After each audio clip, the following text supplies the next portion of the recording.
I'll start straight away because there's a fair bit to get through, but I do want to say I am aware that there's people here who knew John Moriarty personally, so I hope I can do him some justice. And if I don't, I'm delighted to hear criticism because John is somebody I've come to know in recent years through his writings. I wouldn't have known anything about him when he was alive, and I am a fan, and as I said, if you have anything to say, correct my own take on it from the things I've read and listened to his talks that are, there's a lot of stuff available on YouTube. I hope I can do him justice, but if I get anything wrong, I would welcome correction. When peaceful silence lay over all and night run half of her swift course, your all-powerful word, O Lord, leaped down from heaven, from the royal throne. This is the opening antiphon for Mass, the second Sunday after Christmas. It's a quotation from the Book of Wisdom. Listening to it, we're drawn into a particular understanding of the Incarnation, or the birth of God in human flesh. The Word of God, co-eternal with the Divine Father, leaps down from heaven to be born in a humble stable. The image implies a radical distinction between heaven, the domain of God, and earth, the domain of sinful humanity. Only God, out of his infinite love and mercy, could cross this chasm. The word incarnation comes from the Latin verb incarnare, means to be made flesh. The opening of John's Gospel, which we read on Christmas Day, tells us, in the beginning was the Word, and the Word was with God, and the Word was God. The Word was made flesh. He lived among us, and we saw his glory. Et verbum carum factum est, et habitavit in nobis, et vidimus gloriam eos. That phrase, et incarnatus est, and he was made flesh, is an article of faith, recited as part of the Creed every Sunday, and by the Holy Spirit was incarnated of the Virgin Mary and became man. Et incarnatus est de Spiritu Sancto ex Maria Virgine, et homo factus est. One of the most beautiful Christmas carols is Et incarnatus est, from Mozart's Great Mass in C minor. Unless you have a heart of stone, it's impossible not to be moved by this eloquent meditation. Et incarnatus est, et homo factus est. And he was incarnated, and he was made man. I'm told a story by a priest from Derry who said that Nell McCafferty, and Nell, whom you know, died earlier this year, and could be very critical of the church, was once asked, do you pray at all? And she's supposed to have said, I do. I've always found it easy to pray to the baby Jesus. And there's something in that. The baby Jesus disarms us. God can be overwhelming. John Moriarty says in his book Serious Sounds that there are times when we need to be sheltered from God. He's too much for us, the eternal judge ready to condemn. An example of divine terror is found in the book of Judges. Manoah and his wife, the parents of Samson, see the angel of the Lord, and Manoah says, we are doomed to die. We have seen God. Before the birth of Jesus, people certainly feared the Lord. The Lord says to Moses in Exodus, I will cause all my goodness to pass in front of you, and I will proclaim my name, the Lord, in your presence. I will have mercy on whom I will have mercy, and I will have compassion on whom I will have compassion.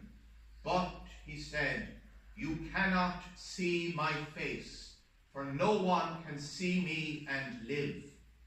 Even Greek mythology had a sense of the divine that was too much for humanity to handle.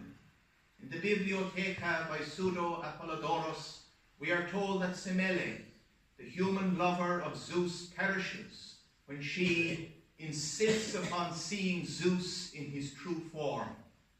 But Zeus, beloved loved Semele and wedded her unknown to Hera. Now Zeus had agreed to do for her whatever she asked, and deceived by Hera, she asked that he would come to her, as the same when he was wooing Hera. Unable to refuse, Zeus came to her bridal chamber in a chariot with lightnings and thunder, and launched a thunderbolt, but Semele expired of terror. Even when we think too deeply of temporal things, it can drive us to madness. The greatest mathematician of the 20th century, Kurt Gödel, suffered from several mental breakdowns during his lifetime.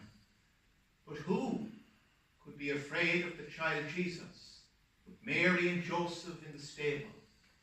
Somehow we are charmed, disarmed, and perceive that yes, God is present here. We are standing on divine ground. This is the simple and traditional faith John Moriarty was born into. A faith he lost as a teenager, but returned to following a deep personal crisis in his 30s. He returned to the faith. His return was not a simple reversion. As Thomas Wolfe says in the title of his famous novel, You Can't Go Home Again, or Heraclitus much earlier, it is impossible to step into the same river twice. Once we leave a place or lose a way of life, there is no going back. We may return to the same location, but we soon learn that the place has changed. We have changed. When John Moriarty returned to his Christian roots, he had certainly changed. And he would change how people see God and the world. But allow me to introduce him, because to understand Moriarty's theology, you must have some idea of his life. Much of his philosophical musings are communicated through his life story, published in Nostos and the 3-volume Turtle Was Gone a Long Time. John Moriarty was born on the 2nd of February 1938 in Moyvan, County Kerry. He was the son of Jimmy Moriarty and Mary O'Brien. They had immigrated to Springfield, Massachusetts, where they met and married. Having saved enough money after years of hard work, they returned to Kerry to buy a small dairy farm and raise a family. It was not a happy marriage. Moriarty says, "My oldest memory was of a fight, of being wakened by it. And the killing thing in all of this was that my father was a good man, a very good man, an exceptional man. And my mother was a good woman, a very good woman, an exceptional woman. But you had only to put them together and there was trouble. Some sullen, silent trouble or loud trouble. Marriage for us was a blessing only when the Irish Sea flowed between the parties to it. By the time I was 4, I had decided I wouldn't get married." We already see a deep introspection in Moriarty and a firm resolve not to be tied down. He would pay a heavy price for his restlessness. Moriarty never married. He says, no, 18 years inside of a marriage, inside of a bad marriage was enough. My father was a good man, my mother was a good woman, marriage was the culprit. When money was tight, his father, Jimmy, would go to England for work and send home the wages, and there would be peace. Moriarty recalls as a child being sent out to the cow stall to check the animals on Christmas Eve. He says of that magical night, "Tonight was different. Looking at the crib in the deep sill of our front window, I could see the light of the highest heaven was in our house. It was a night of wonders. Tonight, all night, the gates of heaven would be open before us. There was no denying it. It was wonderful. And in the glow of fellow feeling with all our animals, I went out and crossed the yard to the cow stall. Pushing open the door, I looked in, and at first I couldn't believe what I was seeing. No candles lighting in the windows, no holly, no crib, no expectation of kings or of angels, no sense of miracles. What I saw was what I would see any other night. 11 short-horn cows. Some of them chewing the cud, and 2 of them turned to look at me. Devastated, I had to admit, it was an ordinary night in the stall. Christmas didn't happen to the animals. And since the animals were left out, so inside me somewhere was I. Young John returned to the farmhouse, where Christmas celebrations continued as normal, but there was no longer any magic in him. He could not get the indifference of nature towards the Son of God out of his little head. I was 5 years old, and I was having a bad Christmas. I couldn't forget the dark stall. Pity the child who grew up too fast, but it was the result of his acute intelligence and sensitivity, gifts that will both serve and torment him. Years later, John would lose his faith altogether when he read Darwin's The Origin of Species as a teenager. He says that he was knocked out of his Christian story, from a world that made sense and gave direction, into a dark and terrifying cosmos, where natural selection, not God, determined the development of sentient life. It was my calamity. I had fallen out of my story. I had fallen out of a world into a universe that seemed infinitely indifferent, even hostile, to my purposes and yearnings. And the killing, lonely thing was, I didn't know of anyone else to whom this had happened. As far as I could see, it was an utterly unique calamity. It only deepened my isolation whenever I tried to talk to someone about it. In some sense, John's crisis was ahead of its time. This was 1950s rural Ireland. Everybody went to Mass, and everybody believed in God. What was isolating loss for Moriarty is standard fare today.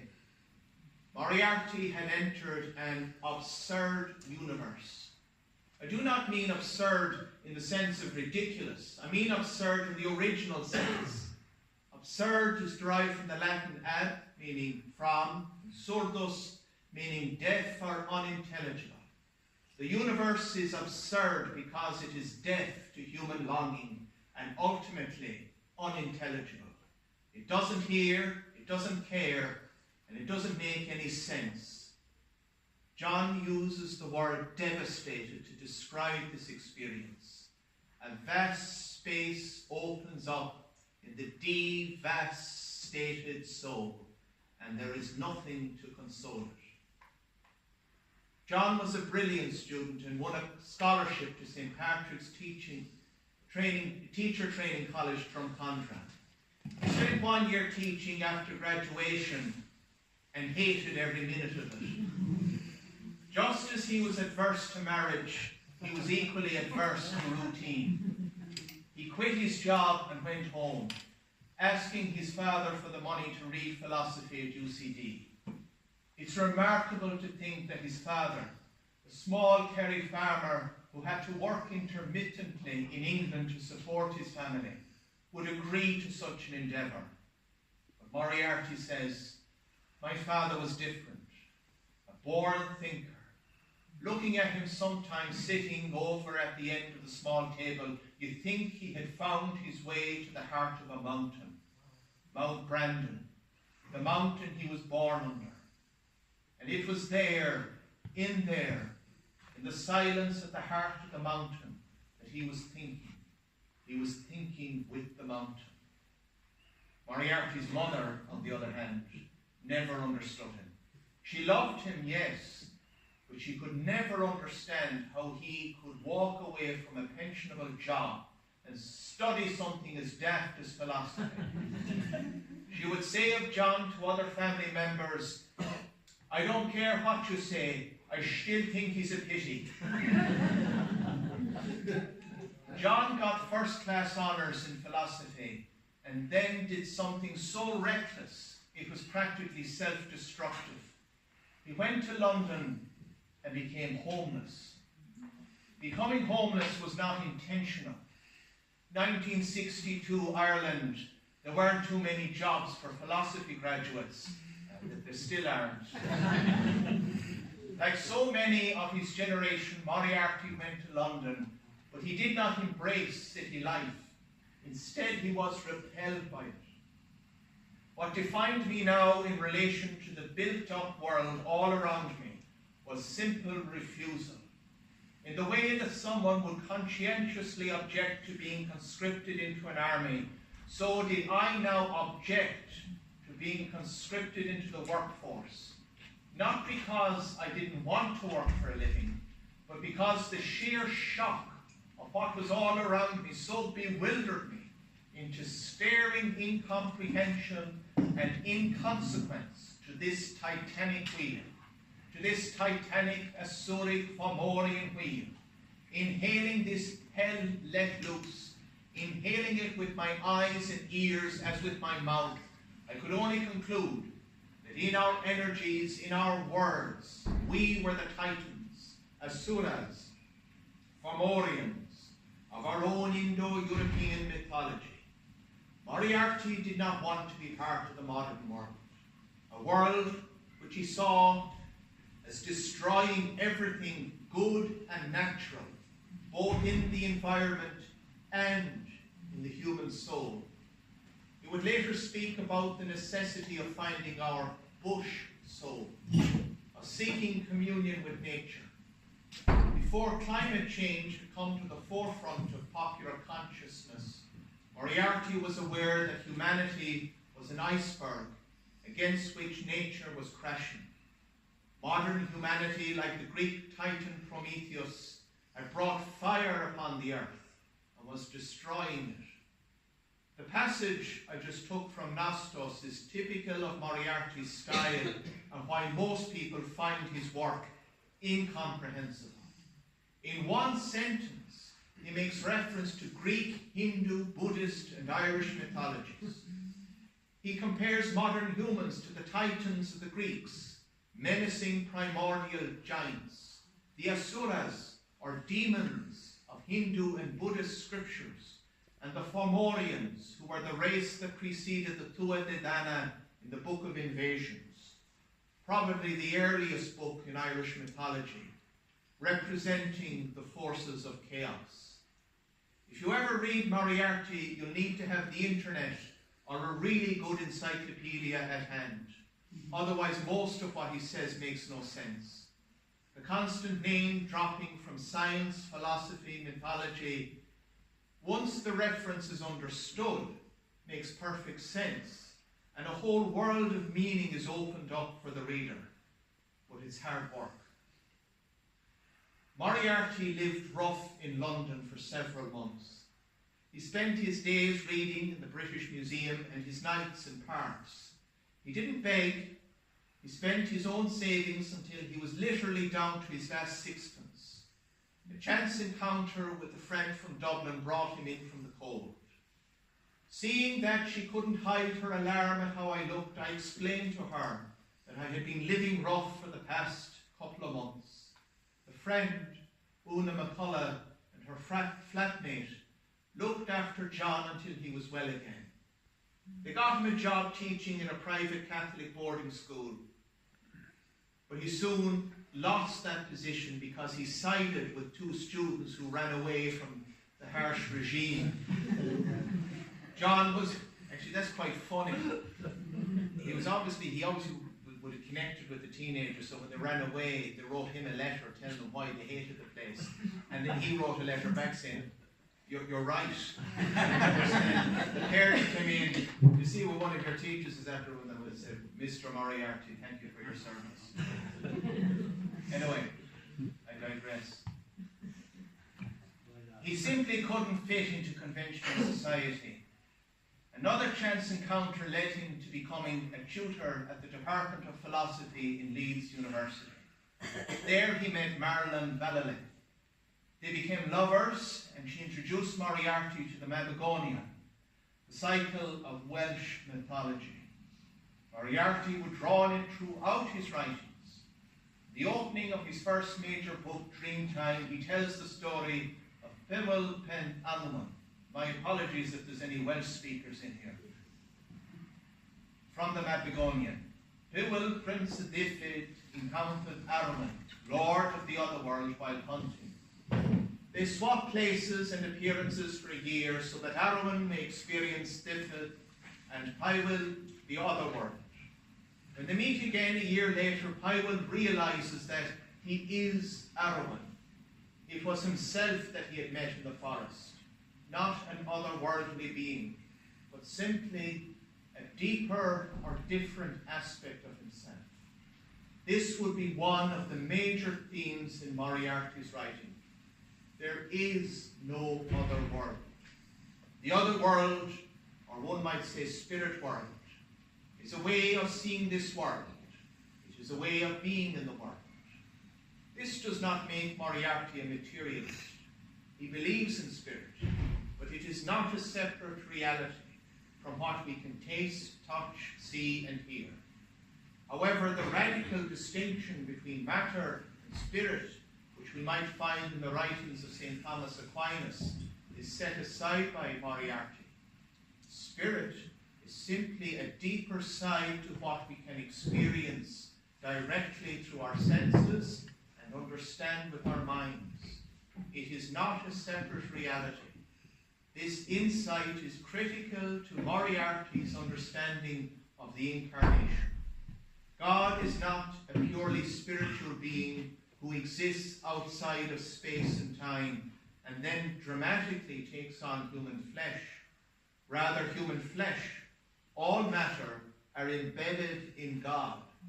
And spiritual awakening is recognizing that God has been there all along, in the flesh, incarnated.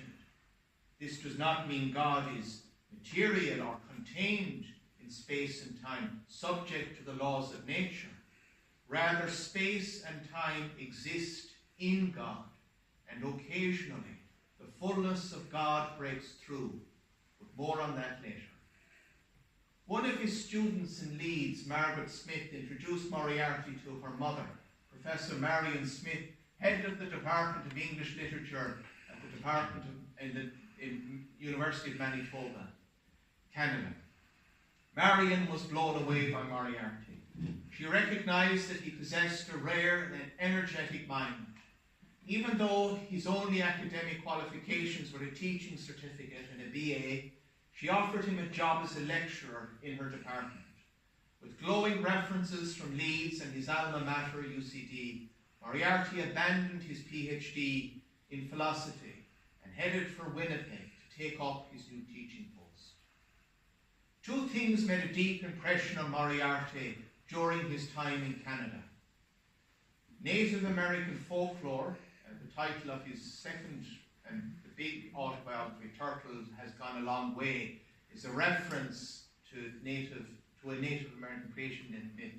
And also in his headstone, the words, Mit Kube Oyasin. My apologies to Laconan speakers here. Because actually that was the tribe of Sitting Bull.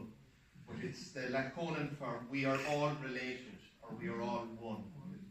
He really got to know Native American culture and mythology and drawn on it all the time. And then, of course, the second thing, the landscape of North America. He writes of his first experience of the Northern Lights. Tonight in Saskatchewan, the naked eye sees what the conceptual eye cannot. It sees and it knows that the heavens are dancing outside our astronomies. Never till tonight did I see the universe is much more a thing of fire than a thing of earth or water.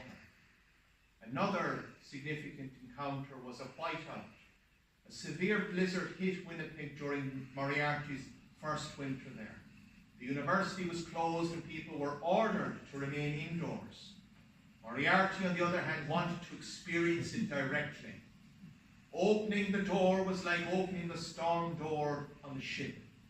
Screaming and screeching between the buildings within the campus, the blizzard was a delirium of blizzards coming at me from several directions at once, as well as from above and below. It was instantly and breathtakingly confusing, but I made it to the near field. Here already I realized that there was no way I could experience whiteout and not die. And so, if only to salvage something for my self-esteem, I turned and faced into the blizzard as a buffalo would, and I asked it to reave and bereave me of the old ideologies of domination. I asked it to reave and bereave me of Psalm 8 and of the famous first Stasimon, the Pola ta Dena Stasimon of Antigone. In this moment, nature had become Moriarty's God, and I mean God with a small g. Psalm 8, which he prayed the elements would extract from his soul like a poultice, is a hymn to God and humanity. Quoted, Lord our God, how majestic is your name in all the earth.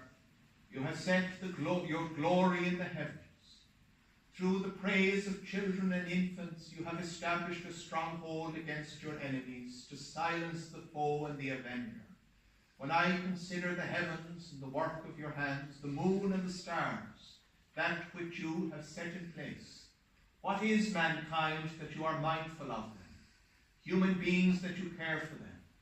You have made them a little lower than the angels and crowned them with glory and honor. You made them rulers over the works of your hands and put everything under their feet. All flocks and herds, the animals and the wild, the birds in the sky, the fish in the sea, all that swim in the paths of the sea. Lord our God, how majestic is your name in all the earth. At that time, Moriarty said that was rubbish he just wanted to take out of him. Dumb. The composer of the psalm celebrates the wonder of nature, but he also recognizes that God and humanity transcend these wonders. This belief was entirely rejected by Moriarty at this point in his life. Nature was his God. There are all kinds of labels we might put on Moriarty to describe him at this stage. Pantheist, neo-pagan, romantic tree-hugger. But one thing he certainly was not, and that was a humanist. His prayer to the blizzard included a plea to remove the Pola ta Dena Stasimon from Sophocles' Antigone from his mind. This is an excerpt from the same poem, and it's also known as the Ode to Man. And just as you listen to it, it's written by Sophocles, I think he was 500 years before Christ. It's remarkable how in sync it is with Psalm 8. He traverses the waves driven by the winds of the storm. Oh no, sorry, I skipped a line. Wonders on earth are many, but none is more formidable than man. He traverses the waves driven by the winds of the storm and leaves his wake in a surge that could overwhelm him. He drags his plough across the ground, the ancient immortal earth, and year upon year he turns the unwearied soil with beasts of burden. Birds fly carefree on high, wild animals stalk the forests, fish teem in the deep seas. Of all these the master is man, man who surpasses all in acuity of his mind.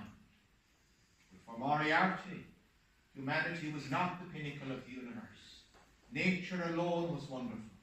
His post-Christianity and anti-humanism were so pronounced that a Hutterite girl asked to be transferred from his class because she had seen the devil in his eyes. The Hutterites are a small Christian sect similar to the Amish of Pennsylvania.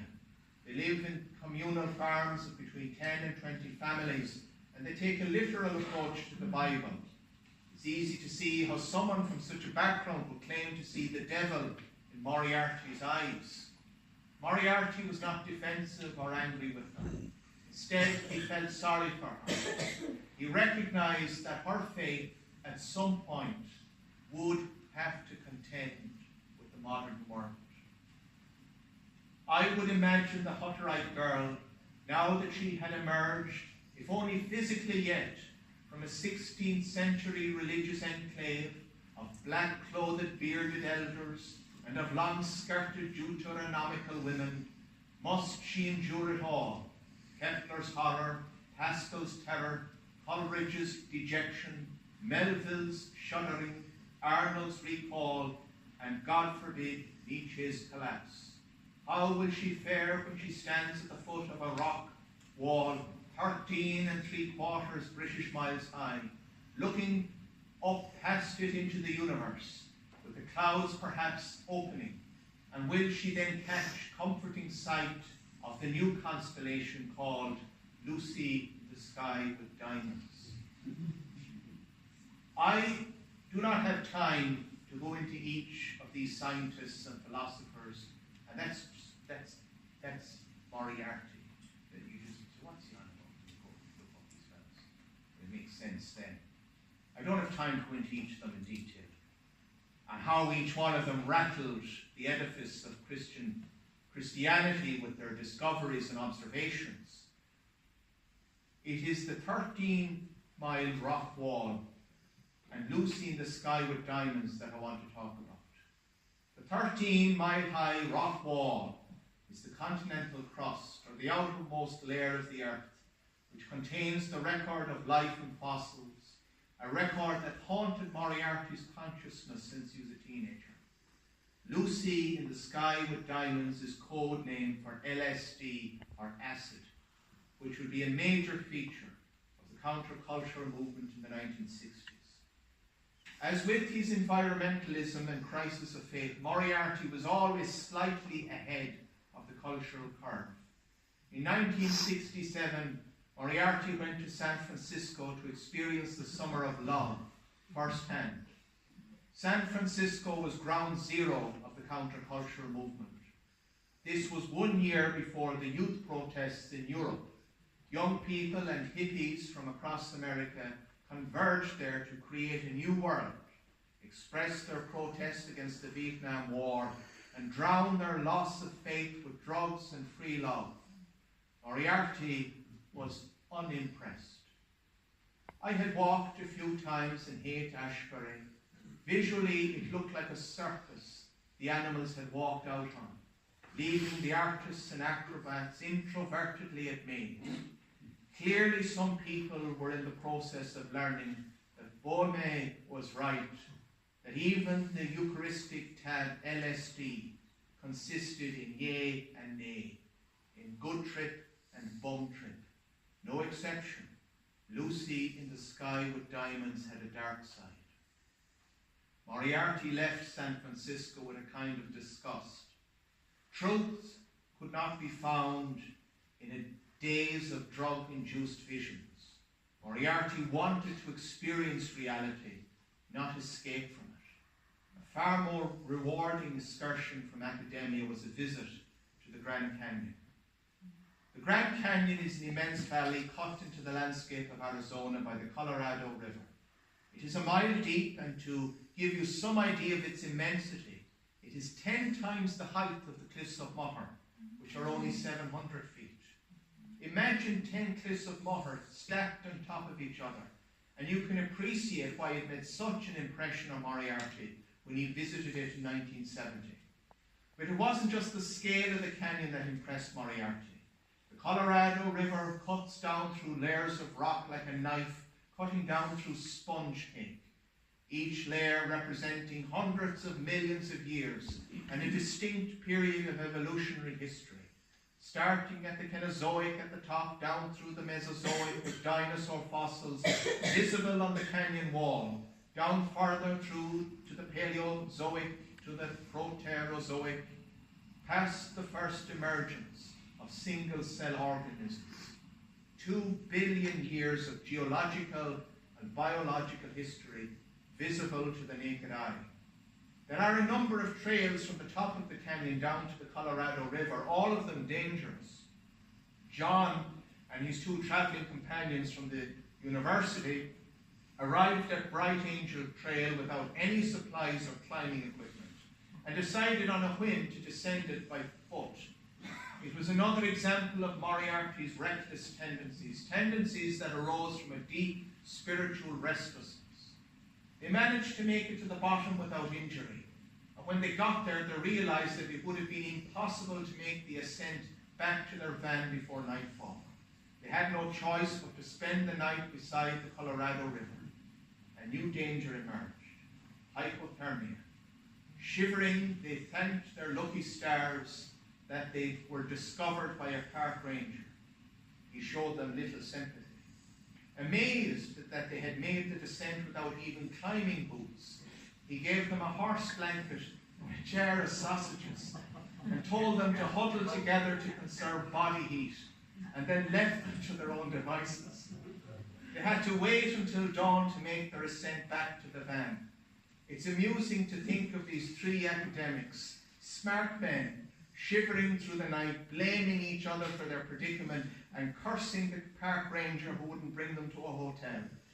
But the whole experience greatly affected Moriarty. He had descended to the very origins of life.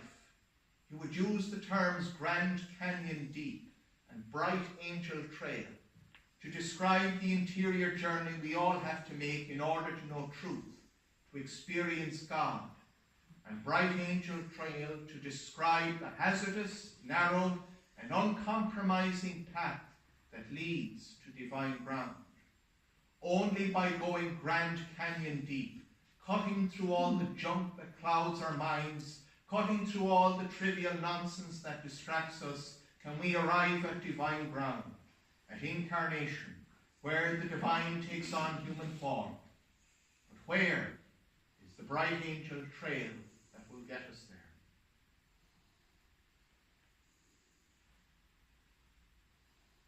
Standing in this deep place, Moriarty felt a kinship with all life. He existed because 2 billion years of life had gone before him. He wasn't just the son of my van, County Kerry. He was a son of all life, and somehow all life lived on in him with all its beauty and savagery. No wonder he was restless and frustrated. 2 billion years of history was at war within him. He writes, "I have discovered for myself that the old human and animal life, indeed the entire prehistory and past of all sentient life, works on, loves on, hates on, thinks on in me, and Hopkins on my mind. Oh, the mind! Mind has mountains, cliffs of fall frightful, sheer no man fathomed. Hold them cheap, may who ne'er hung there." Back in the heated halls of Winnipeg, Moriarty never settled. In spite of being popular with students and staff, and in spite of pleas from his dean to at least take a sabbatical, Moriarty quit his job, and he headed to the wilds of Connemara, which was still a wild landscape in the early 1970s, to commune with nature. He cashed in his pension and lived off it till the money ran out. He was the whole time reading, reflecting, and walking the hills. He went deeper into his neo-pagan worship of nature. One day he lay down in a deserted swan's nest seeking motherly comfort. Another day he stuck his head into a hare's form left in the long grass, praying that it would be a poultice to suck out whatever bits of culture remained in his brain. After that, he dunked his head into the Owenmore River 3 times to baptize himself out of Christianity. It's pretty shocking. He's far out now. But as I said, he went Grand Canyon deep. He was eventually forced to take a job in Ballynahinch Castle to pay the bills, which brought its own joys and new friendships. People loved him.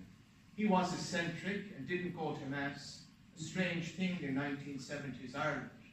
But people liked having him around. He was a beautiful singer. One night, while he was walking an elderly neighbour, Martin, home from the pub in Roundstone, both of them half cut, the neighbour says, "You have me killed, John. You have me killed. Never once have I seen you at the Holy Mass in Roundstone, and you a grand man and a fine man and a great neighbour. You have me killed, not believing in God, man, or the devil." Martin then tried to give John some advice. There was a man down Carna way one day, John, sitting on the sea wall he was, smoking his pipe. A tourist car came along and stopped, and the man who was driving rolled down the window and asked, "Am I on the right road to Carna?" The Carna man took his pipe out of his mouth. He looked up the road and he looked down the road, and then looking at your man in the car, he said, "You are, yeah, you're on the right road to Carna, but you're turned the wrong way." We'll come back to that idea of being turned the wrong way again. This happy time in Roundstone was the calm before the storm. Early 1976, Moriarty was walking up the hill beside Lough Hyna, and he came across a skinned foreleg of a lamb. Nothing strange in that, the remains of a fox's feast, but it shook Moriarty, shook him so deeply that he started to have a meltdown. Now, that there was probably things brewing in his psyche, and this was the final straw. You see, nature was Moriarty's God, and here for the first time it really struck him how cruel nature could be, its savage hunger. He had accepted, even celebrated nature's powerful indifference, but here, gazing at the poor lamb's half-eaten leg, he recognized nature's cruelty, and it devastated him. Again, most people would pass by the scene without a second thought. But remember how Moriarty's fate was shaken as a child Christmas Eve in the cow stall. His was a sensitive soul. Dispirited, I turned to come back down, and then it happened. I was ruined beyond remedy and repair. I felt the universe had vanished from around about me. I saw a last fading flicker of it, and then I was in an infinite void. And the terrible anguish was, not only was the world I hitherto relied on for my sense of myself an illusion, it was a deception. And I felt very badly done by. The way I had lived for the past 3 years, curling up in the swan's nest, healing my head in the hare's form, baptizing myself out of culture, seeking to walk the world with a barefoot heart and a barefoot brain. I felt that all of this was a genuine search for the truth. Not merely speakable truth, but a truth that I could surrender to. A truth I could live, that would live in me, not just for myself, but for others as well. And now, in an instant, it had all ended in ruination. Moriarty had entered the dark night of the soul. He became depressed. Sleeping was almost impossible. But there was some solace. He met and fell in love with Eileen Moore, an art student working in Ballynahinch. Moriarty had many lovers, but Eileen was his one true love. Eileen would be a healing presence for the rest of his life. But both of them knew that John wasn't fit for marriage or any kind of domestic commitment. By summer, Moriarty was starting to have suicidal thoughts. He sought help from Professor Fintan O'Doherty, one of his philosophy lecturers in UCD, who also worked as a psychotherapist. Moriarty went to him for counselling and asking if he should seek psychiatric help. O'Doherty advised against it. Although Moriarty was suffering, he seemed to be holding things together. He was working, had a girlfriend, and he was rediscovering the Catholic faith, in particular the writings of John of the Cross, the greatest of the Carmelite mystics. John of the Cross's two most important books are Dark Night of the Soul and Ascent of Mount Carmel. They're basically commentaries on the same poem written by John of the Cross, Dark Night of the Soul. In a dark night with anxious love and flame, O happy lot forth, unobserved I went, my house being now at rest. In darkness and in safety by the secret ladder disguised, O happy lot. In darkness and concealment, my house now being at rest. In that happy night, in secret seen of none, seeing naught myself without other light or guide, save that which in my heart was burning. That light guided me, more surely than the noonday sun, to the place where he was waiting for me, whom I knew well, and where none appeared. O guiding night, O night more lovely than the dawn, O night that hast united the lover with his beloved, and changed her into his love. It's beautiful, but it's a bit obscure. But the commentaries, it's John's own commentary. It's the soul is represented by this woman in love. It's the middle of the night. Her house is in darkness. That's the dark night of the soul. Complete loss of interest in everything around her. The house is no longer of interest to her. And actually, this is okay because it's in this darkness she senses her true love out in the forest waiting for her. And so she leaves and she's united. Of course, her lover, the lover of the soul, is Jesus. And in this rendezvous, they become one. It says she becomes his love. And that's basically Carmelite spirituality. I mean, there's more to the poem, but that's the main bit. The poem, it spoke to Moriarty's inner world. The dark night of the soul, the seeker loses all interest in the things around her, which is one of the hallmarks of depression. But John of the Cross understands this as an opportunity to seek out that which really matters. It's not the end of the world. Rather, it's the beginning of a new one, an encounter with Christ. Moriarty longed for that. Rather than his crisis being a case of clinical depression, it was a disillusionment. He was being divested of all his illusions. The illusion that nature could satisfy all his longings. The illusion that rational thought could answer all questions. Carmelite spirituality offered a new path for him, a new bright angel trail. He quit his job in Ballynahinch and moved to Boarshill Priory, a Carmelite monastery overlooking Oxford. There he earned his keep as a gardener and spent his spare time devouring the masters of Carmelite tradition, including St. Teresa of Avila. He also delved into the Rhineland mystics, most famous of whom is Meister Eckhart. He also, and he makes references a couple of times to the book, The Cloud of Unknowing, which is, it's written in Middle English. I think it's dated to the 14th century. Nobody knows who wrote it, but it's very much so. It's very much so. I heard a theory once that John of the Cross probably read it. It's really that Carmelite idea of sensory and intellectual deprivation, and then in that dark night encounter in Christ.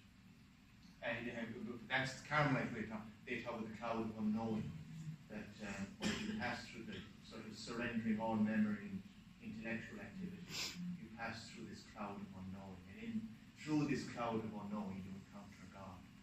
But anyway, I digress, and I'm conscious of time. In his application of Carmelite spirituality, John developed two healing liturgies, Tenebrae and Ephatha. He moved back to Kerry in the hope of founding a new kind of monastery, Shlín of Firma. It would be a spiritual hedge school where people could stay and discover how to perceive God, or in other words, to stand on divine ground. He hoped that Tenebrae and Ephatha would be the central liturgies of this new community. The monastery was never built, and Moriarty died at the relatively young age of 69 in 2007. Just I digress, there's all kinds of interesting stories of Moriarty. When he sat down to seriously start building this Montague 67. And he went into the bank to get a mortgage. And the banker said, okay, what's in your current account? There's €67. And Moriarty said, he said, €1 for every year. So obviously he didn't get the mortgage. I want to concentrate on Moriarty's understanding of incarnation. It's why we're here. But first, we need to appreciate how he understood the fall, or original sin. For Moriarty, humans' fallen state lay not in anything physical, but in our perception. It was in our senses and faculties that the fall occurred. It was to us as perceivers of the world, not to the world we perceive, that it happened. But Moriarty is saying here, at some point in the distant past, humanity lost its vision or perception of God. At some point we lost our sense of the sacred and began to view the world as a mere thing rather than divine ground. To use biblical imagery, we stopped walking with God in the Garden of Eden. Instead, with our intelligence, nature became something to be used and abused. Moriarty calls this mindset gorgo cogito, a portmanteau he created from gorgon and cogito. The Gorgon was an evil witch in Greek mythology. Everyone who looked at her turned to stone. Medusa was the most famous of them. Cogito refers to Descartes' cogito ergo sum. I think, therefore I am. This saying is the basis of modern philosophy. I know I exist because I think. Turning the world to stone and believing that rational thought is the most important enterprise. These are the marks of fallen humanity. To the gorgo cogito mindset, the universe is not alive with the presence of God. It's not alive with anything. It is nothing but a physical process, stones moving in space. Moriarty would say that this diseased mindset cuts us off from mystery, or any sense of the sacred and transcendent. A cure can be found in Tenebrae and Ephatha. Some of you may remember Tenebrae as the evening prayer for Spy Wednesday, Holy Thursday and Good Friday in the old pre-Vatican II ritual. It's rarely celebrated today. 15 candles are lit and all other lights in the church are extinguished. The Psalms of Lamentation are recited. After each psalm, a candle is extinguished until only one lit candle remains. This is taken away and hidden behind the altar so that the church is left in total darkness. A powerful reminder of the darkness that fell upon the earth when Jesus died on the cross. John found healing in this ritual, in this darkness. All other thoughts, expectations, sensual delights are taken away from us. We enter the dark night of the soul. This is healing because we enter nothingness. This is not the absence of being. It is no thing ness. All things have been taken away, and we are left naked before God. Stripped of all intellectual and physical sense, we have entered the all. If we are able to wait in this place of desolation, we will eventually sense that we are standing on divine ground. This is what Moriarty means by incarnation. It is not God coming down from above to take on human flesh. Rather, it is discovering that God was there all along. We just failed to recognize him. Think of the tourist on the road to Carmelite. He was on the right road, just turned the wrong way. Incarnation is the discovery that we have been standing on divine ground all along. Jesus stripped on the cross is the penultimate expression of incarnation. Jesus is he among us who is most incarnate. He is not just incarnate in his ego, he is incarnate in his id. He is incarnate in every last depth of his being, whether that's a dark depth or a bright depth. He is incarnate in all of his inwardness. There is no part of his inwardness which is not incarnate. In other words, on the cross, Jesus is stripped of all illusions, of all physical comforts. He is totally given over to God. He is God. When we empty ourselves before God, he occupies the ground our egos, fears, thoughts, and desires had previously occupied. God becomes incarnate in us. Again, it's not as if something external has entered into us.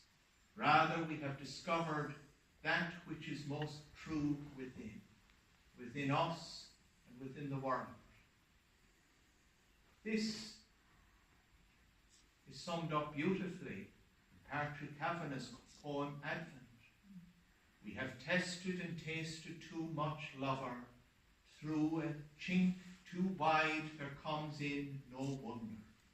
But here in the Advent darkened room, where the dry dark bread and the sugarless tea of penance will charm back the luxury of a child's soul, we'll return to doom the knowledge we stole but could not use. Moriarty's second ritual, Ephata, is about opening our eyes, our senses, physical, intellectual, spiritual, to the world around us. Ephata is the Aramaic word for be opened. It is used only once in the New Testament when Jesus heals a man who is deaf and cannot speak. Jesus touches the man's ears and tongue with spittle and says, Ephata, be opened. The man can perceive the world and express himself for the first time. Ephata is part of the baptism liturgy. After the child is baptized, the priest touches the child's ears and mouth, repeating the word Ephata. Moriarty thought that people needed to repeat Ephata every Sunday morning because we need a constant renewal of our physical and spiritual senses in order to perceive divine ground. The person who is fully alive to the presence of Jesus can perceive him in all things. Think of Joseph Mary Plunkett's poem. I see his blood upon the rose, and in the stars the glory of his eyes. His body gleams amid eternal snows. His tears fall from the skies. I see his face in every flower. The thunder and the singing of the birds are but his voice. And carven by his power, rocks are his written words. All pathways by his feet are worn. His strong heart stirs the ever-beating sea. His crown of thorns is twined with every thorn. His cross is every tree. I finish with the shepherds on the first Christmas night. St. Luke tells us. And there were shepherds living out in the fields nearby, keeping watch over their flocks at night. An angel of the Lord appeared to them, and the glory of the Lord shone around them, and they were terrified. But the angel said to them, do not be afraid. I bring you good news that will cause great joy for all the people. Today in the town of David a Saviour has been born to you. He is the Messiah, the Lord. This will be a sign to you. You will find a baby wrapped in cloths and lying in a manger. The shepherds undergo a dark night of the soul. Out in the cold with no comforts, they are stripped of all sensual and intellectual distractions. In this place, on this holy ground, they perceive the angel of the Lord, and their eyes are opened. They discover the Son of God is in their midst, and they leave rejoicing.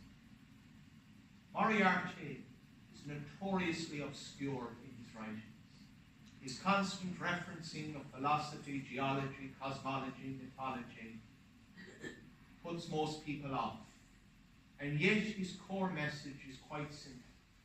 His goddaughter, Lorna Hill, made a beautiful documentary on him called Conversations with My Godfather. In the opening frame, Moriarty says, "To give the ordinary world a chance, and to let the ordinary world be a means of grace to you, a world that is dangerous, a world that is terrifying, to wake up in that world and to have a capacity for that way of being awake is, it seems to me, great blessedness. If we learn this, then I think we may one day also be granted our noon of heavenly lightnings, or our night of fire. And the important thing is that we get back home to divine ground. And I think we discover, having got back to divine ground, we never really left home. This is the astonishing thing."